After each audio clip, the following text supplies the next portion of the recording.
Alors, qu'est-ce qui excite vraiment les femmes? La réponse est bien plus subtile que les clichés habituels. Voici le plan. On va casser un mythe, puis explorer les secrets de l'attraction qui dure. La voix grave, les muscles, on nous dit souvent que c'est ça la clé, mais est-ce que c'est vraiment le cas? En fait, la science est claire. Ces traits ne sont le facteur principal que dans 15% des cas.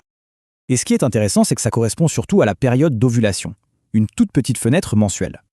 Pour le long terme, ce n'est pas du tout la même chose. D'autres qualités deviennent bien plus importantes.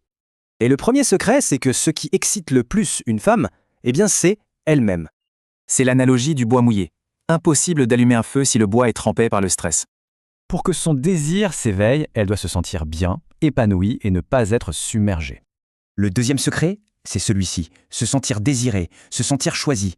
C'est un aphrodisiaque incroyable. Le partenaire devient une sorte de support pour ses propres émotions. C'est là que tout se joue. D'ailleurs, voir son partenaire être admiré par d'autres, ça décuple son propre désir. Alors comment créer cette connexion? Par l'écoute, la valorisation de son esprit et son plaisir avant tout. Le corps devient un outil érotique, non par la force, mais par la confiance et le soin qu'on y met. Attention, il y a une ligne fine. La confiance est magnétique. L'arrogance, au contraire, repousse. Le désir a besoin d'air pour respirer. Un partenaire qui n'est pas totalement acquis reste bien plus intriguant. Le rôle clé, c'est de créer un espace de sécurité où elle peut explorer son côté érotique librement.